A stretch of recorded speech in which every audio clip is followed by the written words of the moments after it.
Hello friends, मैं doctor Shakti Singh classes के through आप सबके बीच में फिर से उपस्थित हूँ। मेरी चैनल को आप लाइक करिए, सब्सक्राइब करिए और बेल आइकन दबाना मत भूलिए।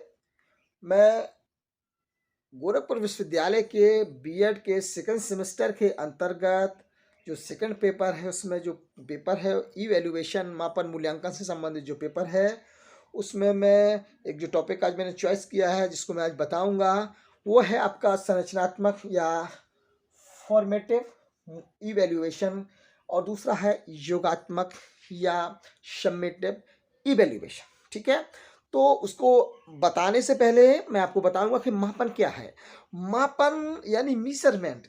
मेजरमेंट किसी प्राणी या किसी पर्सन के किसी गुण, जो मापे जाने वाला गुण, मिजरेबल जो गुण होता है, उसको हम कोई अंक या न्यूमेरिकल फॉर्म में बदलते हैं या सिंबॉलिक फॉर्म में संकेतों के रूप में बदलते हैं। ठीक है, जब हम उनको संकेतों के रूप में बदल देते हैं किसी गुण को, ठीक है, फिर उसकी व्याख्या हम किसी नॉर्म्स के आधार पर, मानदंड के आधार पर करते हैं।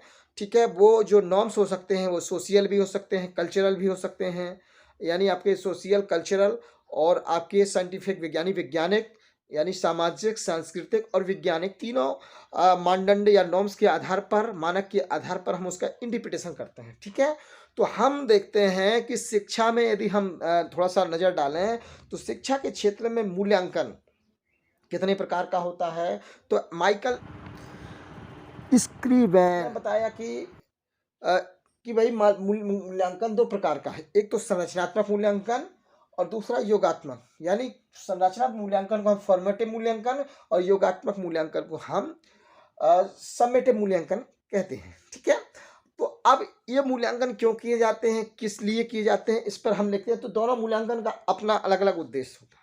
ठीक है, तो जैसे फॉर्मेटिव जो मूल्यांकन होता है, यानी फॉर्मेट करना, यानी किसी भी जो कोई भी आपकी शिक्षा की नीति यानी एजुकेशनल पॉलिसी हो, चाहे योजना हो यानी एजुकेशन प्लान हो, योजना हो, या शैक्षिक प्रोग्राम हो, या आपका एजुकेशनल प्रोग्राम हो, या शैक्षिक कार्यक्रम हो, पाठ्य वस्तु या करिकुलम हो, ठीक है, या फिर आपकी टीचिंग मेथड हो, या शिक्षण विधि हो, या शिक्षण साधन हो, या इवैल्यूएशन मूल्यांकन ही स्वयं क्यों ना हो। ठीक है, तो इन सब के संबंध में आपको कुछ डिसीजन लेने पड़ेंगे। ठीक है, यानी कि जब आप इनके ड्राफ्ट को, यानी कोई भी आपने इन सब की योजना, यानी सभी की आप इसकी इन सब की जब भी आप योजना तैयार करते हैं या प्लान तैयार करते हैं इनको लागू करने से पहले, तो ये कंस्ट्रक्ट अवस्था में होती है, यानी निर्माणाधीन अवस्था में होती है। और इस अवस्था में आप क्या कर सकते हैं कि आप इनको अंतिम रूप देने से पहले जो भी सुधार कर सकते हैं, जो भी सुधार करते हैं, उसे हम फॉर्मेटिव इवैल्यूएशन या संरचनात्मक मूल्यांकन कहते हैं। यानी कि कोई भी योजना बनाने से पहले जो भी निर्णय लिए जाते हैं, वो समस्त निर्णय आपके फॉर्मेटिव इवैल्यूएशन या संरचनात्मक मूल्यांकन के अंतर्गत आते हैं। ठीक है, अब जैसे मान लो उदाहरण के तौर पे अभी गोरखपुर विश्वविद्यालय ने अपने बीएड क्या पूरे यूनिवर्सिटी में सेमेस्टर सिस्टम को लागू किया। ठीक है, जब उसने सेमेस्टर सिस्टम को लागू किया तो शिक्षा की नीति, योजना, प्रोग्राम, कार्यक्रम है ना, कार्यक्रम, आपका curriculum, teaching method, teaching tools, evaluation कैसे होगा, कहाँ होगा, किस प्रकार से होगा, इस संबंध में उन्होंने निर्णय लिया। ये सारे के सारे निर्णय फॉर्मेटिव इवैल्यूएशन के अंतर्गत आते हैं, यानी संरचनात्मक इवैल्यूएशन के अंतर्गत आते हैं, यानी सारे के सारे निर्माणाधीन अवस्था में। यानी कि आपने देखा होगा कि यूनिवर्सिटी ने कहा कि हम मिड टर्म और एंड टर्म अलग अलग कराएंगे, लेकिन उन्होंने अभी फॉर्मेटिव स्थिति में उसको लिया और कॉन्सेप्ट को लिया, और उन्होंने फॉर्मेटिव मूल्यांकन के अंतर्गत ही आप लोगों की जो बीएड की या किसी भी विषय की जो एग्जाम ली, जो परीक्षा ली, उसमें उन्होंने फॉर्मेटिव इवैल्यूएशन का प्रयोग करते हुए मिड टर्म एंड टर्म को एक साथ ही करा दिया। यानी योजना पहले कुछ थी, लेकिन चूंकि उन्होंने भी फाइनल ड्राफ्ट नहीं तैयार किया था, अगर ये फाइनल ड्राफ्ट तैयार हो जाता तो ये चीजें नहीं लागू होती, यानी एग्जाम हो जाता, तो फिर ये योगात्मक मूल्यांकन में चला जाता है। लेकिन एग्जाम के पहले वो कोई भी अपनी संरचना में, एजुकेशन संरचना में, स्ट्रक्चर में कोई भी परिवर्तन जो करते हैं वो सारे के सारे परिवर्तन फॉर्मेटिव मूल्यांकन के अंतर्गत ही आते हैं। ये बात मेरी क्लियर हुई आपको। अब योगा मान लो संरचनात्मक मूल्यांकन या आपका जो फॉर्मेटिव जो मूल्यांकन है, इसको करने से पहले आपको सबसे पहले एक प्रारंभिक प्रारूप तैयार करना होगा। इसे हम प्रिलिमिनरी ड्राफ्ट में कहते हैं। इस ड्राफ्ट को तैयार करते हैं, फिर इसमें जो भी पदों का सिलेक्शन होता है, जो भी स्टेप इसमें सेलेक्ट किए जाते हैं, प्रत्येक स्टेप पद का इंटरप्रिटेशन होगा। यानी कि आपने देखा होगा कि शिक्षा की नीति क्या रहेगी, इससे संबंध में निर्णय लिया। शिक्षा की योजना प्लानिंग क्या रहेगी, है ना, इसके संबंध में उन्होंने निर्णय लिया। शैक्षिक कार्यक्रम कैसे किया जाएगा, उसके संबंध में निर्णय लिया। करिकुलम कैसे निर्माण होगा, इसके संबंध में निर्णय लिया। टीचिंग टूल्स कैसे निर्मित होंगे, इसके संबंध में उन्होंने निर्णय लिया। और टीचिंग की मेथड्स क्या रहेगी, इसके संबंध भी उन्होंने निर्णय लिया। यानी कि ये सारे पदे थे, उनके इंटरप्रिटेशन किया। फिर क्या किया उन्होंने, एक्सपर्ट की राय ली। एक्सपर्ट मतलब जो विशेषज्ञ होते हैं उनकी सम्मति प्राप्त की, एक्सपर्ट का ओपिनियन लिया उन्होंने और उनकी सहमति ली। और ओपिनियन के लिए उन्होंने टूल्स बनाए, क्वेश्चनर, प्रश्नावली, शेड्यूल, अनुसूची, है ना, साक्षात्कार मेथड्स, इंटरव्यू, ये तमाम उपकरणों के माध्यम से उन्होंने अपना ओपिनियन लेते हैं या लिया जाता है इस मूल्यांकन में। और फिर उनकी एक्सपर्ट के व्यू के अकॉर्डिंग, उनकी सहमति और असहमति के आधार पर आप अपनी शिक्षा नीति में, यानी कि एजुकेशन पॉलिसी में, प्लान में, शैक्षिक कार्यक्रम में, एजुकेशन प्रोग्राम में, करिकुलम में यानी पाठ्यक्रम में, आप टीचिंग मेथड्स में, टीचिंग टूल्स में और मूल्यांकन के तरीके में, सभी में परिवर्तन करते हैं, यानी अंतिम रूप देते हैं। जैसे आपने देखा होगा बीएड में पहले कहा गया था कि आपका जो असाइनमेंट होगा, है ना, वो असाइनमेंट 30 नंबर का होगा, लेकिन बाद में घटा कर उन्होंने 25 कर दिया। फिर उसमें भी उन्होंने परिवर्तन कर दिया, यानी फॉर्मेट कंडीशन में था, यानी लागू करने से पहले उन्होंने फिर चेंज किया। फिर आपका 10 नंबर का असाइनमेंट कर दिया, 10 नंबर का प्रोजेक्ट कर दिया और 5 नंबर का आपका अटेंडेंस कर दिया। यानी कि गोरखपुर विश्वविद्यालय ने फॉर्मेटिव मूल्यांकन के तहत आपकी बीएड की, बीए की, यानी अपनी विश्वविद्यालय की समस्त शिक्षा नीति, पॉलिसी, इवैल्यूएशन से लेके उसने समस्त संरचना में परिवर्तन किया। ये सारा का सारा संरचनात्मक परिवर्तन कहलाता है। ये इवैल्यूएशन कहलाता है, ये संरचनात्मक या फॉर्मेटिव इवैल्यूएशन कहलाता है। ठीक है, अब यहाँ देखिए दूसरा, यानी कि यहाँ पर इनकी जो कमियां थी उन कमियों को उन्होंने दूर किया। जैसे उन्होंने पहले 25-30 नंबर का कहा, बाद में उन्होंने क्या किया, मिड टर्म एंड टर्म एक साथ करा दिए। और 40 नंबर का जो पेपर था, आपके जो ऑब्जेक्टिव थे, ठीक है, वो एंड टर्म एग्जाम के अंतर्गत था। तो उन्होंने देखा कि उसमें 40 गुणे उन्होंने 1.5 नंबर दिया, ठीक है, तो वो आपका 60 नंबर का हो गया। फिर उन्होंने 3 क्वेश्चन आपके मिड टर्म में रख दिए, वो 5-5 नंबर के, तो 75 हो गए। यानी अब उन्होंने 105 की संरचना रख दी, तो 105 नंबर की उन्होंने फिर घटाया 100, यानी उनको 10 नंबर का असाइनमेंट, 10 नंबर का प्रैक्टिकल और 10 नंबर का प्रोजेक्ट, और 10 नंबर का असाइनमेंट, 10 नंबर का प्रोजेक्ट और 5 नंबर का उन्होंने उपस्थिति का रखा। यानी 25, यानी आपका 60 नंबर एंड टर्म का, 15 नंबर मिड टर्म का, और आपका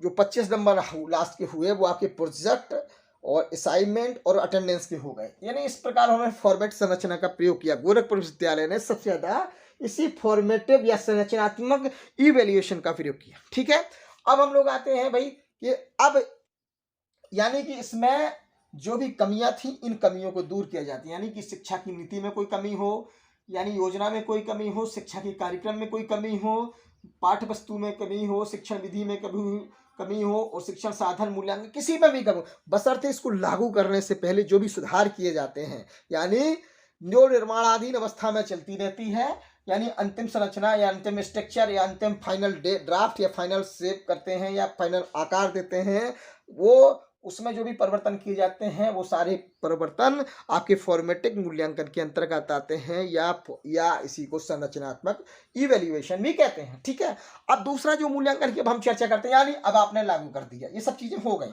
ठीक है, अभी आप लोग देख रहे होंगे कि आपका एग्जाम हुआ नहीं, रिजल्ट आया नहीं, पहले से एग्जाम फॉर्म फिल करा लिए, यानी ये संरचना है। किसी छात्र को फेल करना नहीं है। फेल इसलिए नहीं करना है क्योंकि उनका है कि भाई छात्र क्रेडिट जो उनकी मिनिमम क्रेडिट हो उसको पास करता रहे, आगे बढ़ता रहे और आगे उसका अगले सेमेस्टर में प्रवेश करता रहे और बैक के सेमेस्टर का भी वो एग्जाम देता रहे।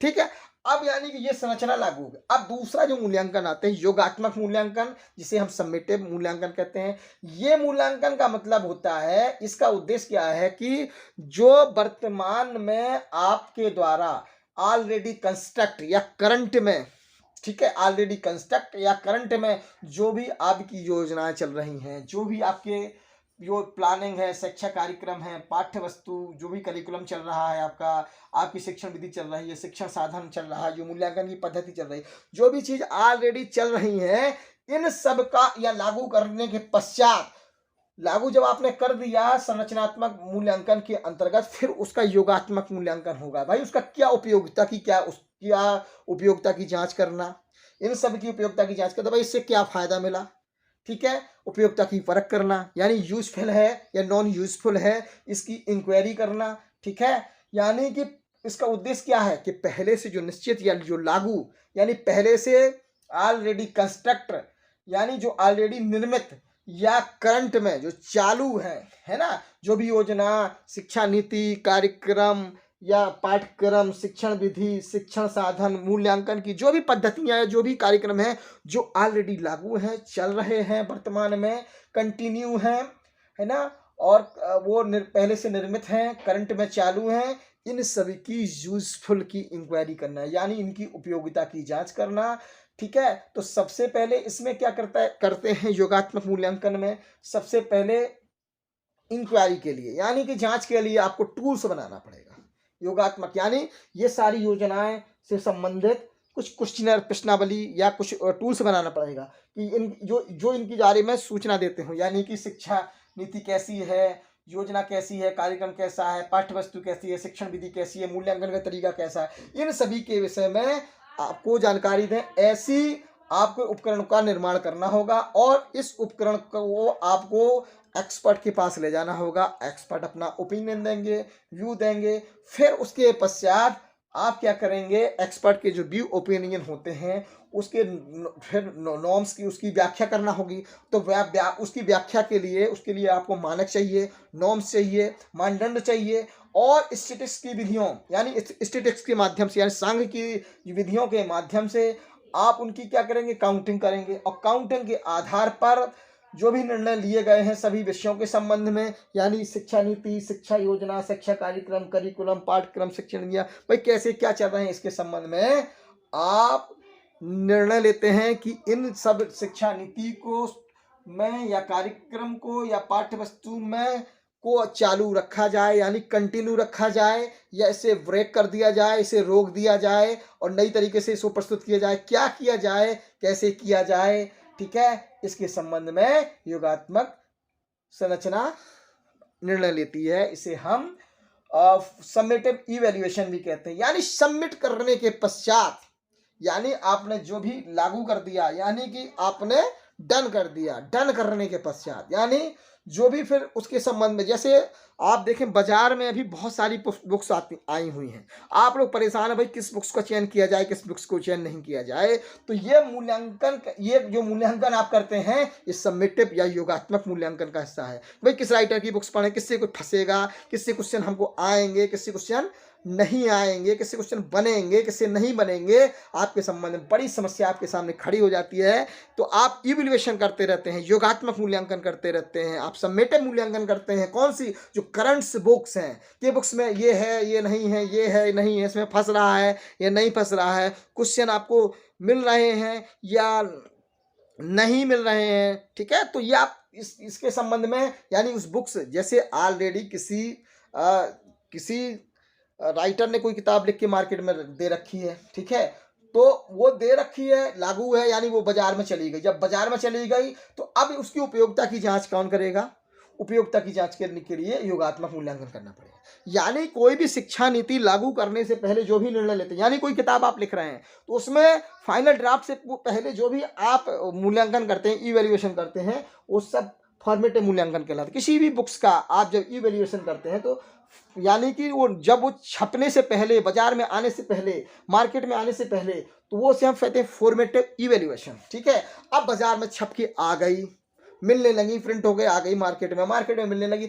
अब बच्चा उस किताब के बारे में निर्णय लेगा, वो किताब सही है कि नहीं है, गलत है, कैसी है, क्या है, रॉन्ग है कि राइट है, कमी है या उसमें अच्छाइयाँ हैं, क्या बुराइयाँ हैं, के संबंध में जो भी निर्णय लेते हैं उस या समेटिव इवेल्यूशन कहते हैं। ठीक है, तो यानी ऑलरेडी कंस्ट्रक्ट अवस्था में, यानी जो पहले से निर्मित ऑलरेडी है ना, वो चल रही है। इसका एम क्या है, इसका जो एम है योगात्मक मूल्यांकन का, इसका है उपयोगिता की परख करना, उपयोगिता की जांच करना, यूजफुल इंक्वायरी करना, यूजफुल है या अनयूजफुल है, कैसी है, इसके संबंध में जो निर्णय लिए जाते हैं वो निर्णय कहलाते हैं आपके योगात्मक मूल्यांकन। जैसे आपसे कहा जाए कि 26 जनवरी को आपके कॉलेज में कोई प्रोग्राम होना है, ठीक है, तो 26 जनवरी के प्रोग्राम करने से पहले जो भी आप उसमें कौन कौन से कार्यक्रम होंगे, कौन नहीं होंगे, क्यों होंगे, कैसे होंगे, कितना समय लगेगा, क्या होगा, इसके संबंध में आप जो भी योजना बनाएंगे वो सारी योजना फॉर्मेटिव मूल्यांकन के अंतर्गत आएगी। ठीक है,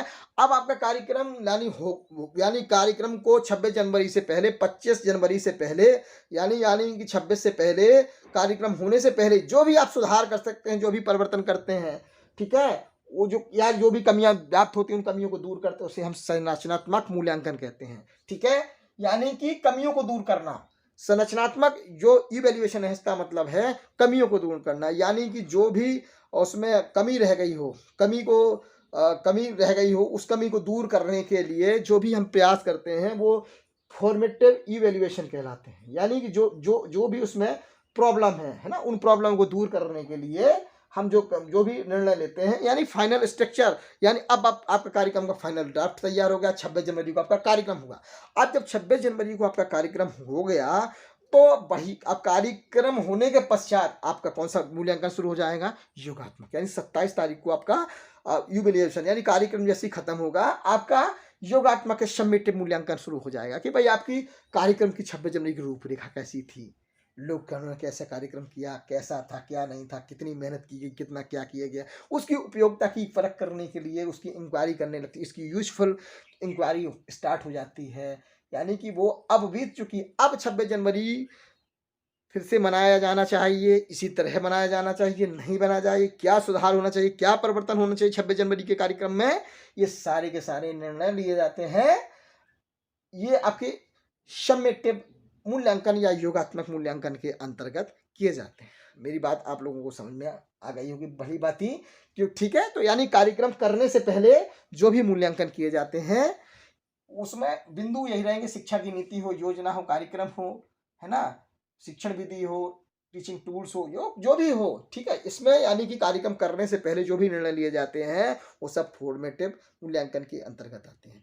लेकिन जैसे ही आपने उस कार्यक्रम को संपन्न कर दिया, संपन्न करने के पश्चात जो भी मूल्यांकन होता है उसे हम योगात्मक मूल्यांकन कहते हैं या इसे समेटिव इवेल्युएशन भी कहते हैं। यानी कि जो कार्यक्रम आपका संपन्न हो गया, अब उस कार्यक्रम के विषय में जो भी निर्णय लिए जाते हैं वो हम योगात्मक या समेटिव मूल्यांकन कहते हैं। मेरी बात समझ में आई? मैंने हिंदी और इंग्लिश के लिए दोनों के लिए प्रयास किया और इसके लिए मैंने सैमपट पे भी लिखा है ना, क्योंकि मेरी इंग्लिश बहुत थोड़ा सा वीक है, मैं बहुत मेरी बैकग्राउंड हिंदी है पूरी तरीके से, फिर भी मैं प्रयास करना चाहता हूं कि आप लोगों को भी, जो इंग्लिश के बच्चे हैं उनके लिए भी मैं प्रयास करने के लिए पूरी कोशिश कर रहा हूं। मेरी चैनल को आप लाइक करिए, सब्सक्राइब करिए डॉक्टर शक्ति सिंह क्लासेस को, और बेल आइकन को भी दबाइए ताकि मेरे अपडेट वीडियो आपको कंटिन्यू मिलते रहें। ठीक है, और आपने इस तरह से फॉर्मेटिव और समेटिव इवेल्युएशन को समझा, मूल्यांकन को समझा। हो सकता है कोई कमियां या त्रुटियां रह गई हों तो स्वाभाविक मुझे आप कमेंट करके बताइए, मैं उनका और कमेंट बॉक्स के माध्यम से आपको लोगों को जो भी कमियां त्रुटियां हों मुझे बताइए, मैं उनको दूर करने का प्रयास करूंगा। आप लोगों ने मुझे सुना बहुत धैर्यपूर्वक, उसके लिए आप लोगों का बहुत बहुत धन्यवाद।